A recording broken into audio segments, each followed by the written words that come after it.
Mke wangu, tunda la moyo wangu, halati habibi, nimekuita pembeni huku ili kutoka pembeni ya watu. Kuna jambo nataka tujadili ambalo liko serious sana. Jambo gani tena mfalme usiku wote huu? Kwa nini usingesubiri asubuhi ifike? Wala hata usiogope malkia. Mimi nahisi kabisa litakuwa ni jambo la kheri, na nikiendelea kuchelewesha hivi nahisi kabisa nitakuwa nakosea. Sawa, kwa kuwa umesema ni jambo la kheri na umeamua kunitoa pembeni tuongee, basi niambie chapuchapu, maana hapa nje kuna baridi sana. Mke wangu, unajua sasa hivi umri umekwenda sana, na tukiangalia wewe una uwezo wa kunipatia mtoto. Kwa hiyo nimekuja na jambo muhimu sana nataka nikueleze. Unataka kusemaje mfalme? Mimi naona nioe mke wa pili, labda inaweza ikawa suluhisho la kuweza kupata mtoto ambaye ataweza kurithi hizi ufalme wetu, mali zetu na kila kitu hapa kijijini. Bila hivyo naweza nikashangaa tunakufa, alafu ufalme unaenda kwenye koo ambazo hazipo kabisa kwenye ukoo wetu. Hilo swala haliwezekani kabisa. Yaani, niambie ni nini ambacho unakikosa kwangu mfalme? Kwani kuhusu mtoto? Huyo mtoto ambaye tulimwasili na tunakaa naye hapa ana kasoro gani? Anaweza karisi ufalme wako na kusiwe na shida yoyote. Malkia, acha kunichekesha bwana.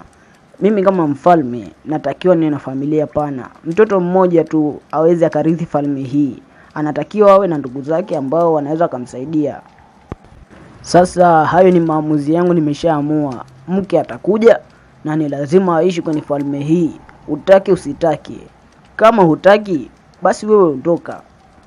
Sawa, ndio tukasema nimekubali. Sasa binti gani ambaye unaweza kumuoa hapa kijijini ambaye anaweza akakaa hapa kwenye ufalme huu? Swali zuri sana malkia. Kuhusu swala la binti wa kumuoa, mimi nimeshatafuta sana na nimepata.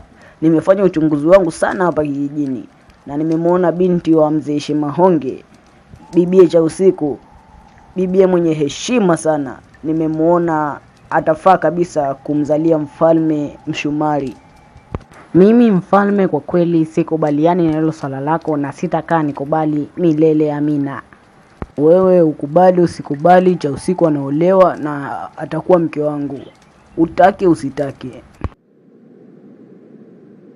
Yaani mpenzi wangu Zumbe, mimi nakupenda sana na sijui kama kuna kitu hapa duniani kitakuja kitatutenganisha.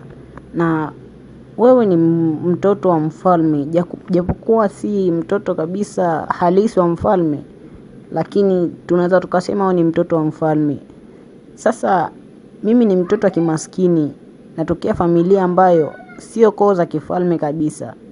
Hivi itawezekana kabisa wewe kunioa? Mimi kukuoa, hilo ni swala la lazima, wala hata usiwe na wasiwasi. Japokuwa hapa kijijini kuna ubaguzi sana kati ya familia za kitajiri na za kimaskini, lakini mimi nitahakikisha naondoa ubaguzi na nakuoa hata kama ikiwa kwa kumwaga damu, na sitaweza kusikiliza ushauri wa mtu yoyote. Hata kama wewe baba yangu mfalme Mshumari, sitaweza kumsikiliza.